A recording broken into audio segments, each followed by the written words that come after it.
Thank you, Tom. So I want to come out and get your thoughts and questions. I'm going to take groups of questions. So I'll take maybe 4 or 5 people at once, and then I'm going to come back to the panel after that, get them to pick up on whatever aspects of your questions they want to pick up on, and then we'll have a bit in 2 and 4. So, though it's so tempting to help my friend out on the furthest right, saying flag burning's not allowed because against the order, PC gone mad, my question is actually for the friend in the brown blazer.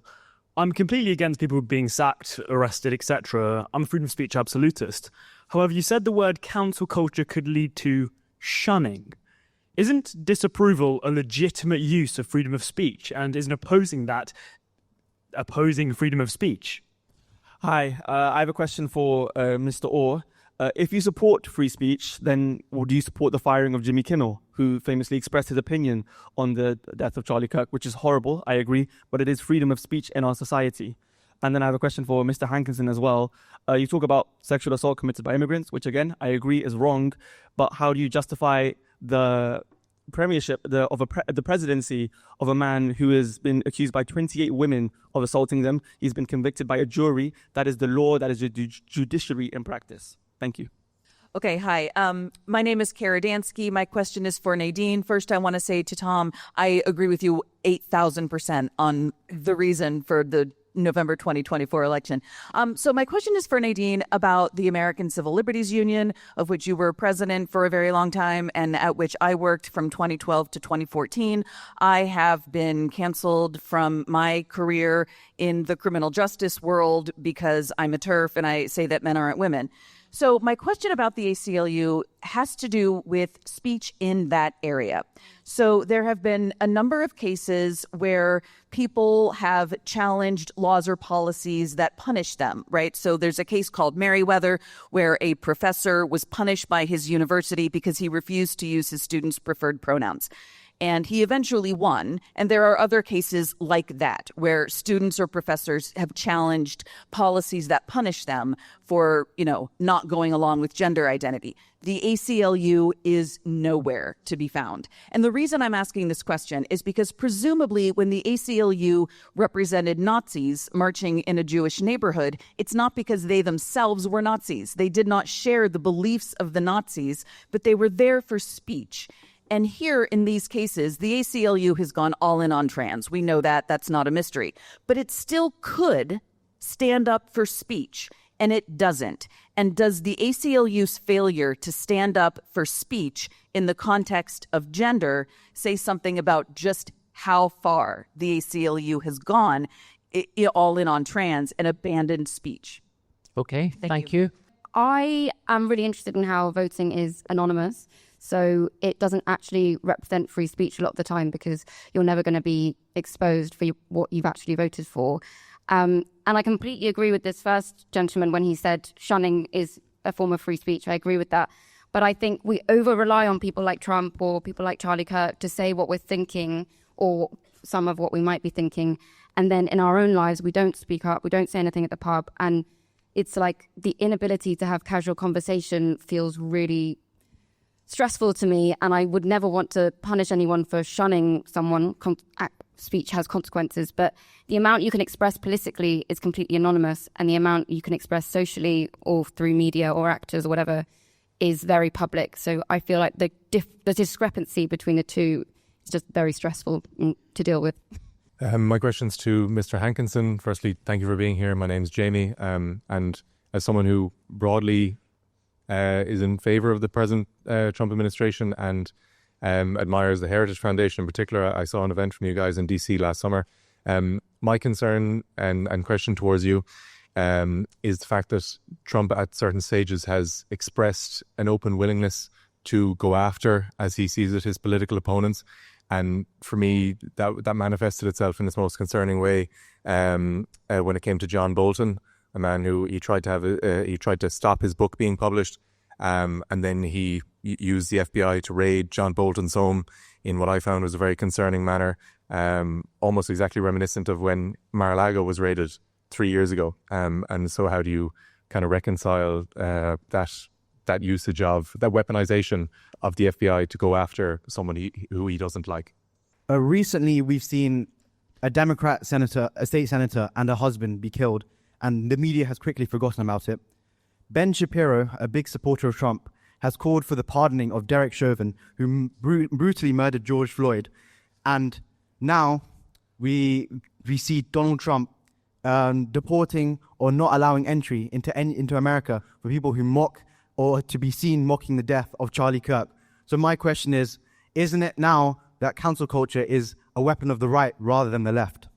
I just wanted to bring up one, I think, more insidious and maybe subtle threat to free speech, and that's anticipatory obedience. I think we see this a lot, especially with regard to the PRC, but also in other cases, right? That, for example, Hollywood films will never or frequently not show the flag of Taiwan and things like that.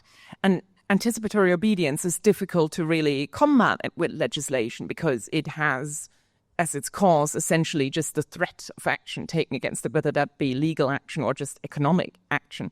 And I wonder whether any of you have any ideas how that could be combated. So I'll come back out after we've had some responses. So let me come to this side of the panel first and pick up on anything that you want that was directed at you, but as a sort of general question.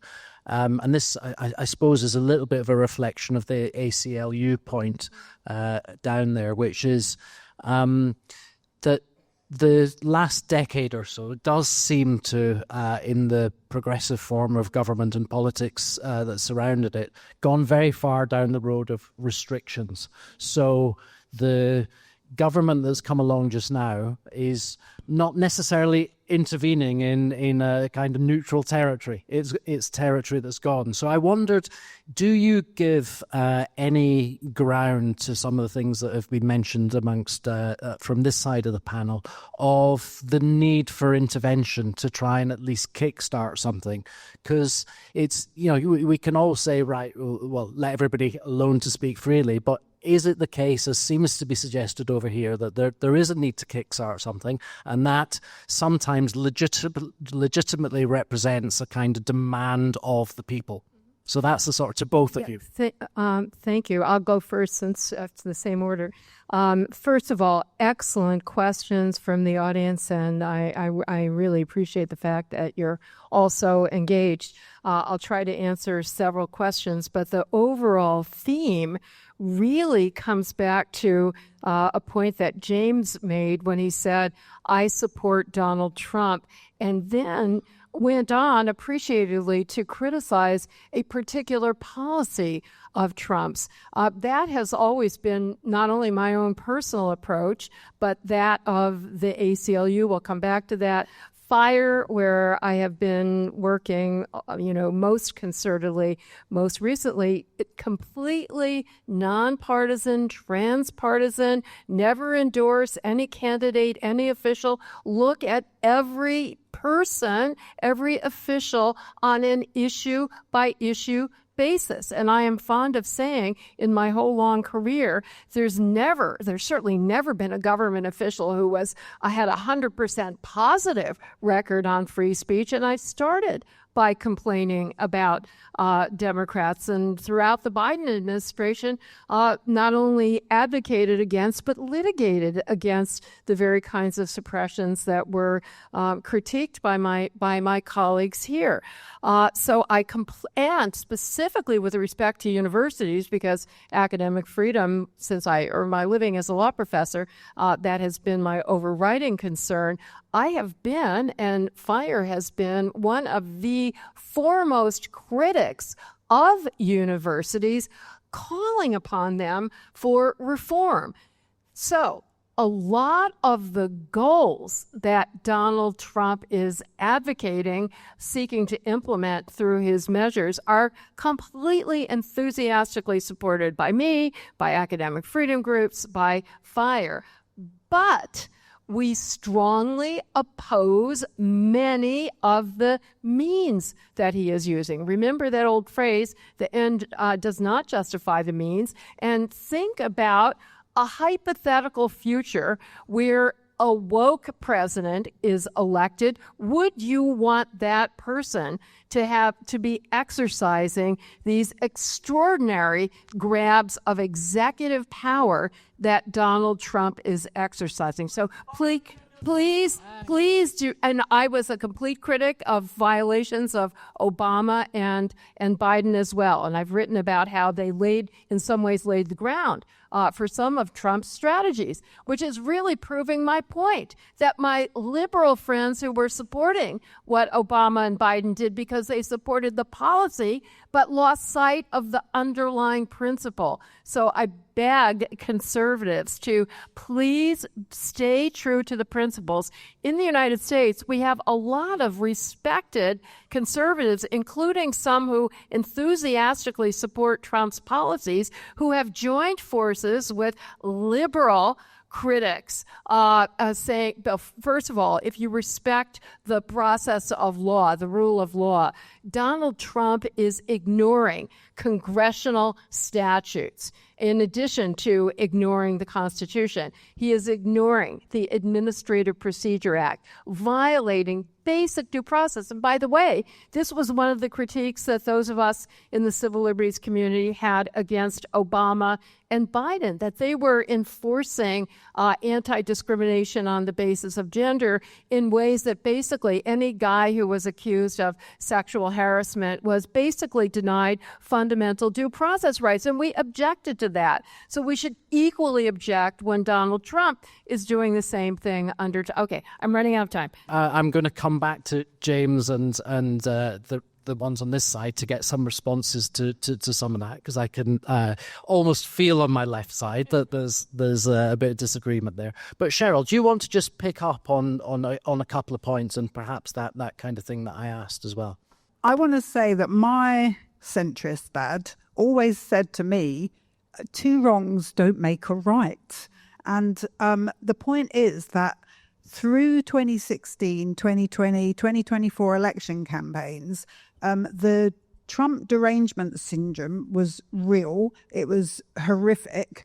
I actually argued from this stage last year that Trump had to win the election because Kamala Harris was going to continue the awful censorious campaigns, the censorship, the lawfare against not just him, but against anyone who supports him or anyone who thinks in the wrong way.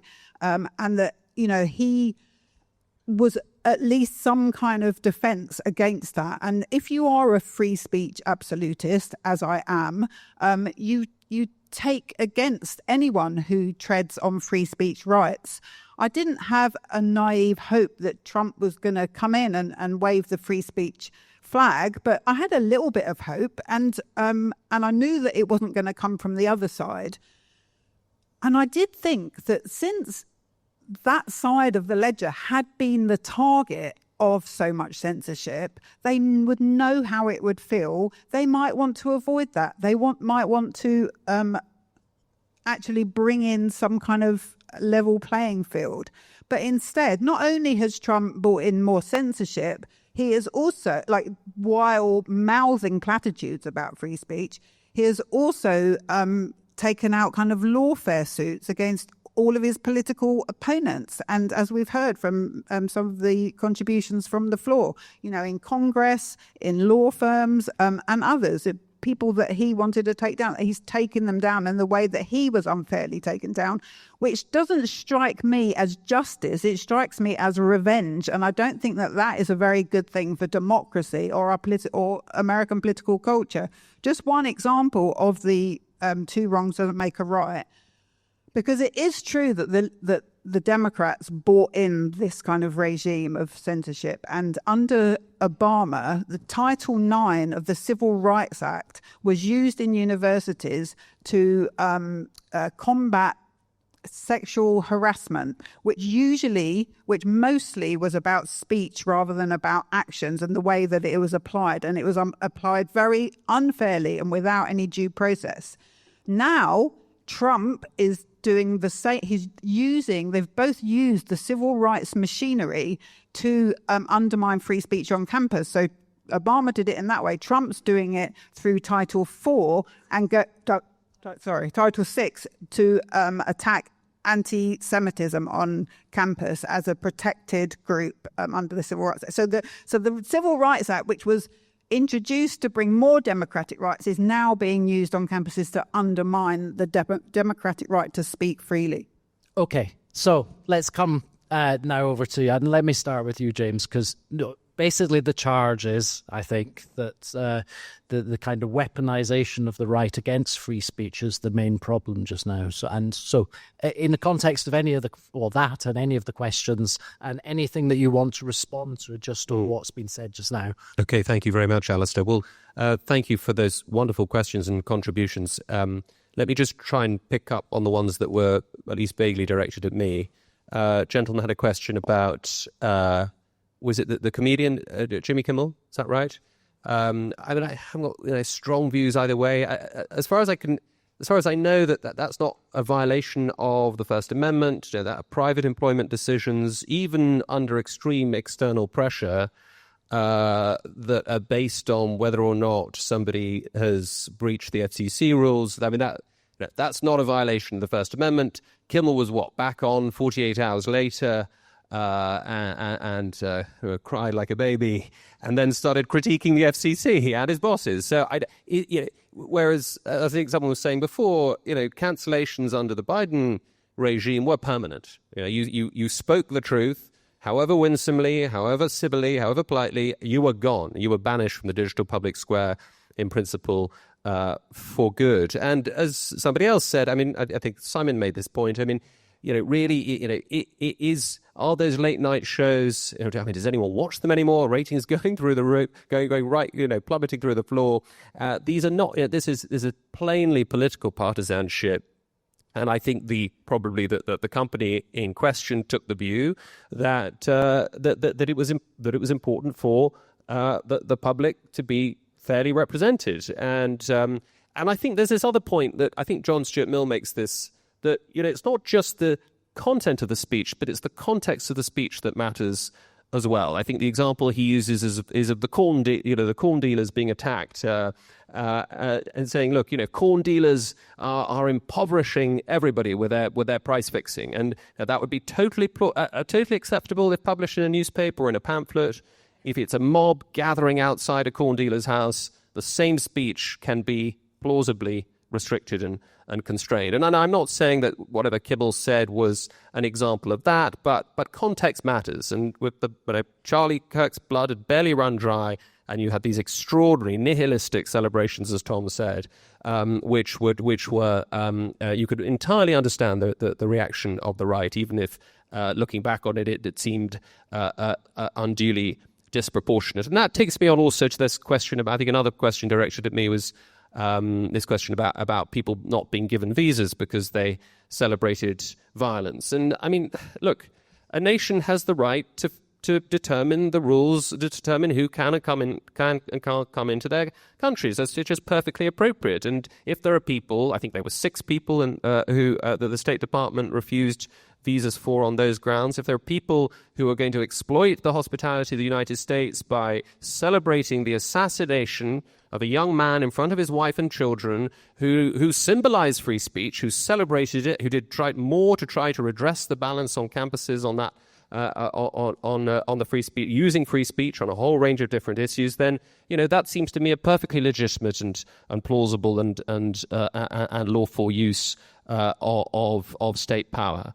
Last point, James. Just as a more general reflection, I just want to commend and salute all the work that not our opponents, but our sort of people on the other side of the spectrum have done. I'm thinking of FIRE, I'm thinking of Heterodox Academy, I'm thinking of the Free Speech Union over here. These are extraordinary organizations of people who've worked tirelessly to try and solve this problem at the grassroots level. And yes, they have had some significant impact, but the fact of the matter is nobody who has spent more than a week in any major elite university in the West is going to think that we haven't got a serious problem of ideological asymmetry on a whole range of issues that the public beyond, that the public we're supposed to be serving, do reasonably disagree about. And we're not doing that. And that asymmetry leads to a demonizing of reasonable views held by ordinary people, by a technocratic and out-of-touch elite. So what's the solution? These extraordinary organizations have, yes, made some inroads, have been antidotes, have provided antidotes of some sort, but it's not come anywhere close to fixing the problem. And I think many people on the right now reasonably feel that it's time for the executive to step in on behalf of the people to remind and recall these institutions to the founding vision of civil peace, civil discourse, and a properly balanced process of democratic deliberation. Okay, thanks. Tom, anything that you want to pick up on? Yeah, just quickly, this point about has cancel culture become the weapon of the right? I think many people on this panel would oppose cancel culture, whether it comes from the left, the right, or in between. And it has been dispiriting, to say the least, to see people who 5 minutes ago were saying, of course you shouldn't be sacked for something that you said in the heat of the moment, calling for people to be sacked for something they said in the heat of the moment. You saw that in the wake of Charlie Kirk's murder, where, yes, people were taking to social media, to TikTok, what have you, to say absolutely despicable things. But I think particularly when you're talking about someone who works at an office depot, as happened in one instance, a complete civilian by any stretch of the imagination, who was filmed refusing service to someone who wanted to print up flyers for a Charlie Kirk vigil on the grounds that it was propaganda. I mean, that person at most should have got a telling off from their boss and saying, please don't turn down business. That shouldn't have had a picture plastered across social media and lost their job as a consequence. And I think this kind of tit-for-tat cancel culture is exactly a race to the bottom, and two wrongs certainly don't make a right. One thing I think is worth noting, though, is that within the American right, amongst American conservatives, first of all, there is a debate going on at the moment about this stuff. When Pam Bondi came out, the Attorney General said that those who engage in hate speech about Charlie Kirk would meet the full force of the law. There are some quite hardcore conservative influencers who hauled her over the coals for that, which I think was quite encouraging. And also, in that discussion, there's a lot of discussion about the sense that in the culture war, there's been a bit of asymmetric warfare, that the left have been willing to go places in terms of cancellation, in terms of censorship, that the right haven't, and therefore that's been a kind of inbuilt disadvantage. Now, obviously, I disagree with that, and I would caution anyone on the conservative or right-wing side not to play into that game, because you're just feeding the beast that will eventually eat you again.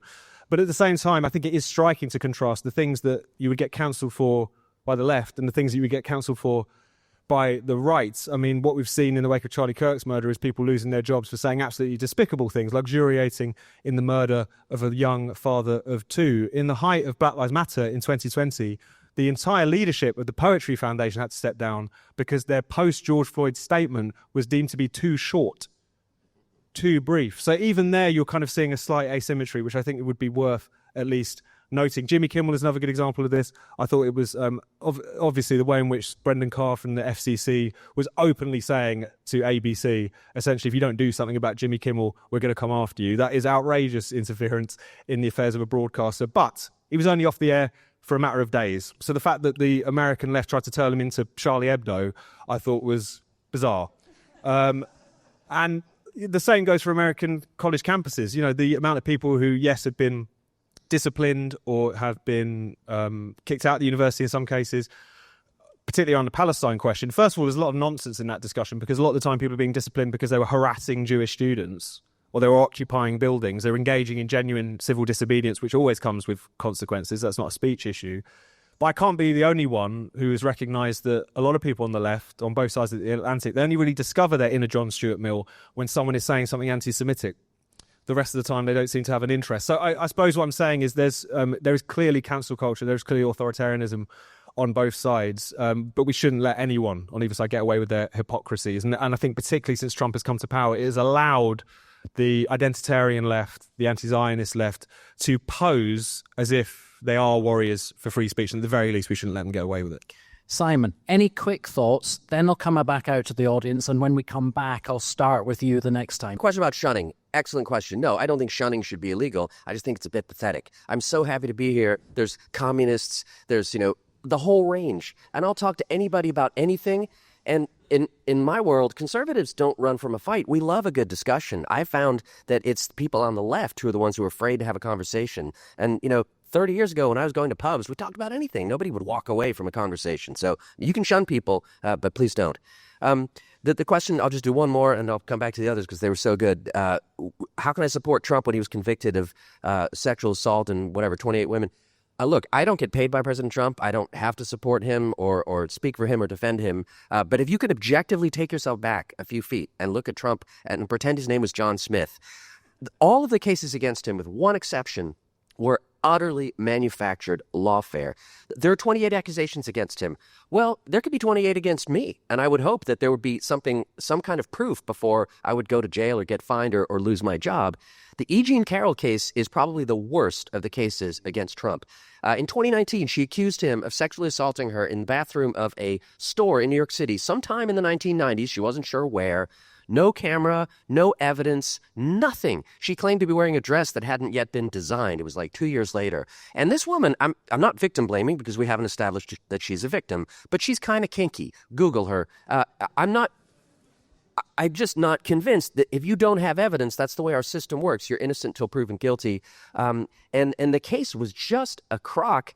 The jury gave her $5 million. And then when Trump, a couple months later, said that he still denied it, they charged him another $83 million. So start at the back. I'm mostly talking to the people on the right side of the room here. And I'm someone who wants to go into sciences. And in these debates, I've seen all sorts of very almost disgustingly anti-scientific points. So it's like, it's 5G, it's COVID vaccines, it's the recent Tylenol controversy with Trump. Also, why even list a specific brand? You could have just listed the drug. How does one, in a fully free speech discussion, handle misinformation? How can you prevent that misinformation from poisoning the discourse? How do you make sure that the ideas being taken seriously are actually grounded in reality, but without suppressing the free speech? Since the free speech itself is important, but it comes to a point where, like, the discourse becomes useless if no one's actually debating things that are true. I think we need to think about the context of Trump's administration, in as much as far as I know, every election, perhaps apart from maybe Reagan's, has been decided by 1 or 2 points either way, that roughly 50% of people are Republican, and yet most of the media, as far as I can see, New York Times, Washington Post, NBC, CNN, they're all heavily leaning to the left, almost exclusively leaning to the left, and the same as with movies and stuff. So the right-leaning voice has not really been platformed, and it's the same in academia, in the civil service. So it's like the pendulum has started to swing from a very, very far left position, and it seems to me like having had the privilege of dominating a discourse, equality for the left feels like oppression. I wanted to ask a little bit more of a personal question. I think a lot, and I understand the talk that we're at is about politics and et cetera, the Trump era, but you've been speaking on a very sort of partisan and political level, and I wonder now that this fear has seeped into discourse in social situations, I've been distanced from many of my friends because of my beliefs on Israel, and so I just wonder, how does one combat that now that it has seeped in? I noticed that America is tearing itself apart on political grounds. And what I suggest to America is that why is it that it has political parties? I mean, in the legislature, you don't need it. I think it should be debated per the issue. I don't think that on the right and the conservative side, you should have one position on guns, on trans, on Israel. And on the left, you should have the same. And at the executive level, there needn't be one. It should be by the issue. And the fact now is that you've got Trump dominating the executive and the legislature and arguably the judiciary. And why not get rid of it? America's tearing itself apart on these grounds. The left was attacking Trump for things that I, even from the left, realized when my friend highlighted it to me were nonsense. But now I think Trump is vindictively doing the same. Okay. And just last point, James, I want to say sorry for what happened to your friend Charlie Kirk. I've strongly disagreed with his positions on Israel and Trump, but what happened to him was a tragedy. I have a slightly general question. So I wanted to ask, where do you draw the line between free speech and something that might promote violence? Something like hate crime may actually inflict more ideas of actually hurting others and committing an action, which I think is very different from free speech. So I wanted to ask, where do you kind of make that line, and where do you kind of decide what's free speech and what might promote violence? I noticed the word heresy being used, and I was quite interested in that. I thought Charlie Kirk was quite a religious man. He seemed slightly apologetic about being Protestant. His wife, I think, is Catholic. I think there is a sense that there's a strength. I once thought that if all good people would just work together, evil would be destroyed in some way. And I just wonder whether there's a sense that Western civilization has a strength of foundation under it, which is broadly Christianity, or maybe more particularly the Catholic unity. And to have got there happened by having a concept of heresy, and the Catholic Church tried to decide, what was the right thing and what wasn't the right thing, and maybe that could be thrown into the conversation somewhere. I just have a general question about your opinions on how Donald Trump responded to a lot of the riots in 2020. For example, he used terms such as thugs or terrorists, and even I think he sent police officers down. He used a disproportionate amount of force towards the protesters. So do you think him being oppressive towards that movement was kind of an infringement, or like trying to limit the black community's freedom of speech at the outrage towards the deaths of George Floyd or Breonna Taylor? A few of you have mentioned lawfare, generally in the realm of kind of defending lawfare as a way of defending free speech. A legal case can be a life-destroying thing, even if there is no evidence. In the UK, barristers can earn up to £10,000 per day. This really is something for the wealthy. Similarly, in HR cases, even if you are found to be not having broken any rules, at that point you have lost your job. It is very unlikely you're going to be able to continue your career in the way you would have otherwise. I guess my question is lawfare actually part of the problem? And are there things we can do to help to alleviate that risk? Okay, thanks. So, Simon, just pick up on one thing, and then I'll come to James and right along the line. Well, in my book and books by Wilfred Riley, anything by Heather McDonald, and great research by Roland Fryer, it really disproved the narrative that the police kill more black people than they kill white people proportionally. And the riots in May 2020 were actually endorsed by medical groups who said, COVID masks, yes, but this is an exception for public health. So it actually argued that the reaction to the George Floyd riots, the 2020 BLM riots, was remarkably quiet and calm and not oppressive if you look at it statistically compared to other public disturbances. Good. James? The gentleman up there at the back, thank you very much indeed for extending your sympathy. And just on your question on why political parties at all, why let's just dissolve them.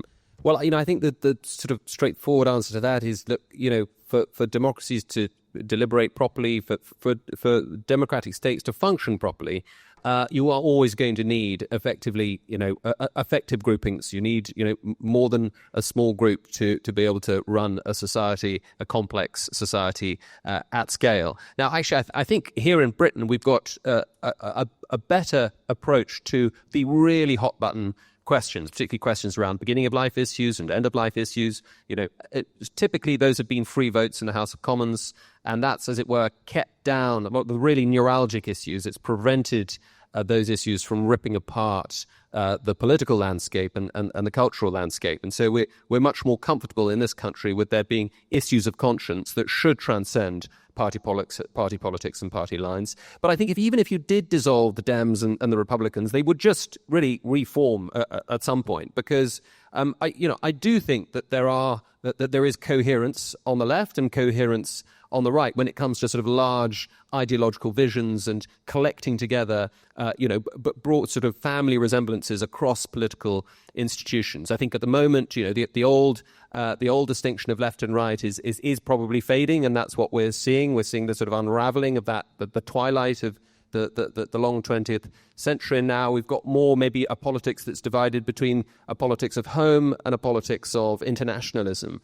And that's still, broadly speaking, yes, there'll be all sorts of divisions within those parties, but broadly speaking, it does collect together a coherent group of people that could, if called upon by the people, run a complex society at scale more efficiently than small groups of warring tribes. Thanks, James. Tom?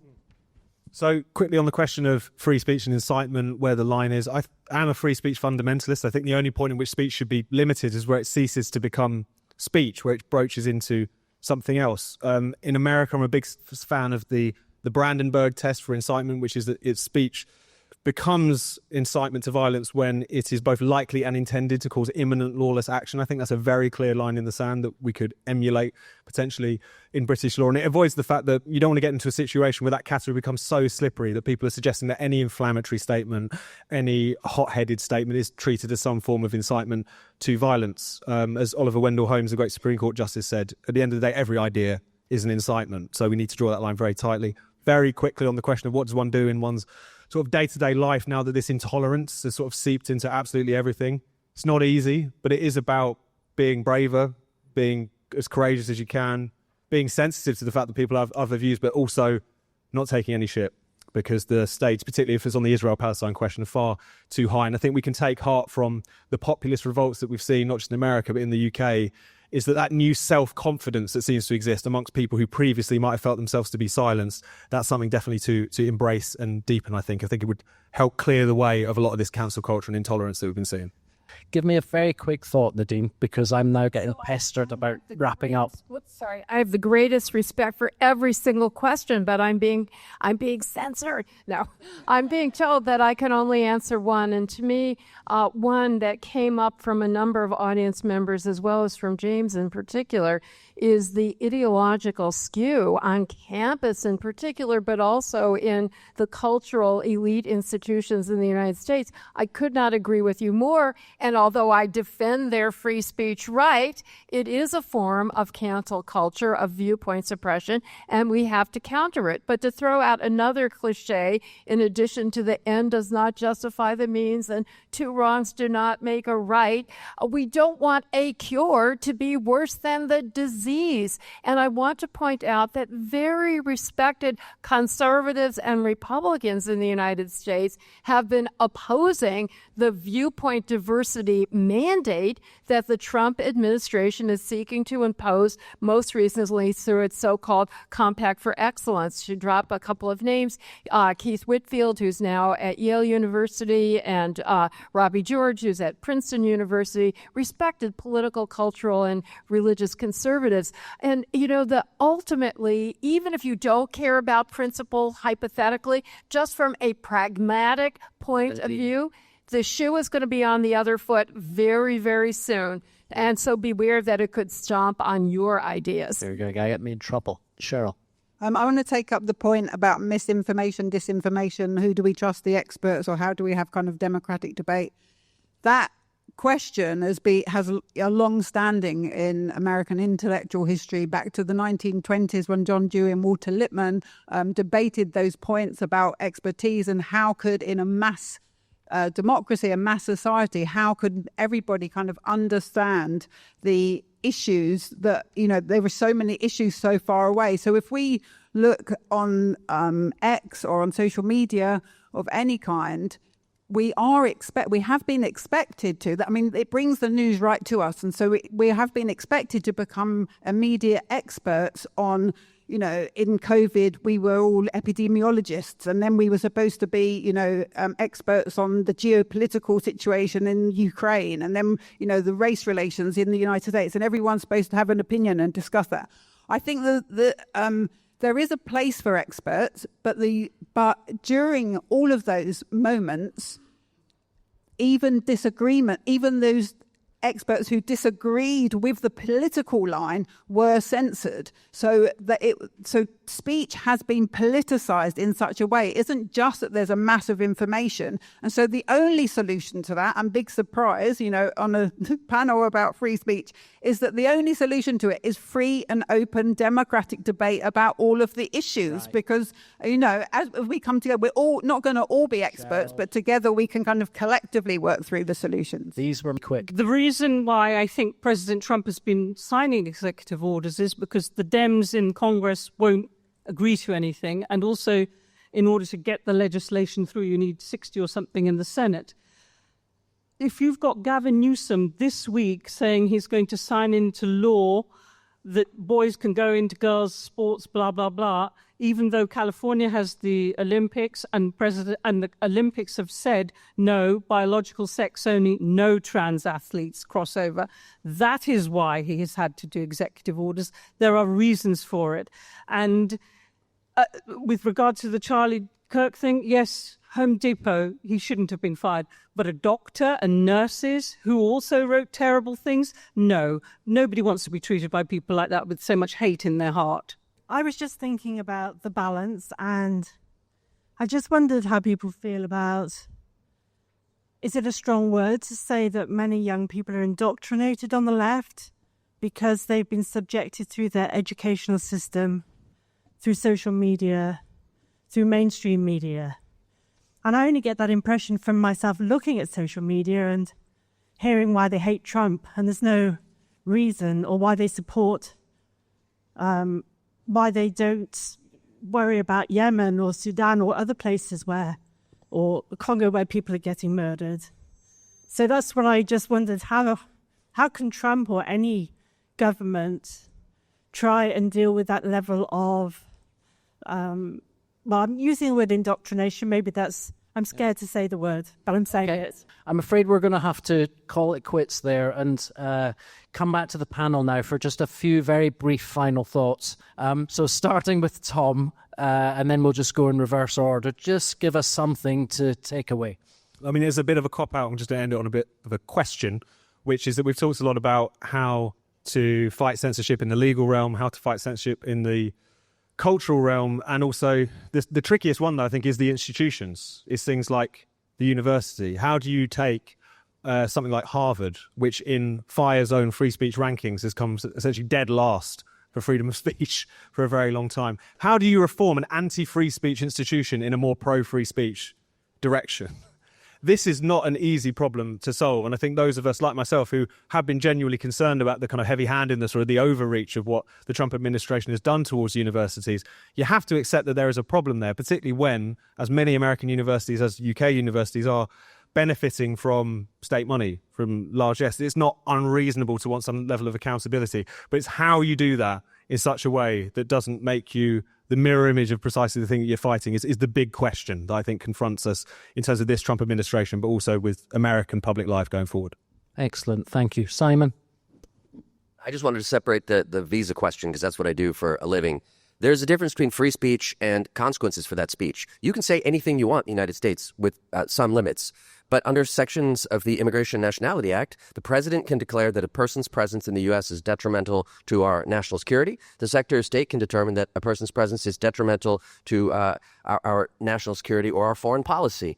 So I don't understand why anyone has a problem with rejecting students who hate your country. I don't understand why Britain lets in students who don't just support Hamas, but hate Britain, hate its culture, hate its language, and want to rebuild it. We have the power in the United States to reject those people. If they want to come and study, great. If they respect our traditions and our culture, fantastic. But if they want to come and preach to us about how to behave, I'm sorry. Go home. Okay.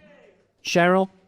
Just on that, one of the students' comments was, I don't think Charlie Kirk should be remembered as a hero, and he had his visa removed for that reason. So I don't think he was like trampling on the traditions of American With democracy. respect, you don't know that's yet visa revoked. There's probably more to it. Okay. All right, well, look. Cheryl, give us your final On the thought. questions of the institutions, I actually just, even though I said I think this is like the most dangerous time, I actually do think that Trump's heavy-handedness may have positively exposed the workings of the system, which was very kind of underground before. So, for example, Jimmy Kimmel's suspension galvanized a lot of people who had really ignored all the creeping conformity and the censoriousness, but the optics were just so bad. So when censorship becomes so obvious, and, you know, Trump does go in with a sledgehammer, he's very kind of upfront about it. When it is so obvious, even its architects can become embarrassed by it. So I think that there's two directions it could go in. We may be witnessing the end of our civic institutions altogether. They're just going to collapse in on themselves. Or this might be the beginning of their renewal. So a few have begun to fight back. They're reasserting academic freedom and resisting political interference. And there have been some good results. So institutional neutrality that a lot of universities are kind of putting forward. So I do think there is some kind of, there is some cause for hope. Okay, good. James? Very quickly, that lady, your contribution on indoctrination. Now, don't be worried about that word. It's a wonderful word. Goes right back to the Latin. That is, it just instilling doctrina, instilling teaching. And, it's not really, you can't have a sort of teaching-free or actually any kind of ideology or perspective-free curriculum or curricular content in public universities. The public does have some stake in how its future citizens are being formed. And that's always going to be a contentious matter. But there is there's no sort of oasis or paradise of neutrality. The question is, how do you get that balance right? And I think it's perfectly appropriate for some forces and the Trump administration to be trying to redress the extraordinary asymmetries that we've been seeing, especially where those asymmetries relate to issues where the majority, the indoctrination, the inculcation of views are often very radical and extreme views that undermine the civic peace, that undermine the public polity, and exacerbate the risks of violence. So much to discuss. But the final word goes to Nadine. I've been told it must be a very brief word. So please understand, I disagree with a lot of what's been said. I agree with a lot of what's been said.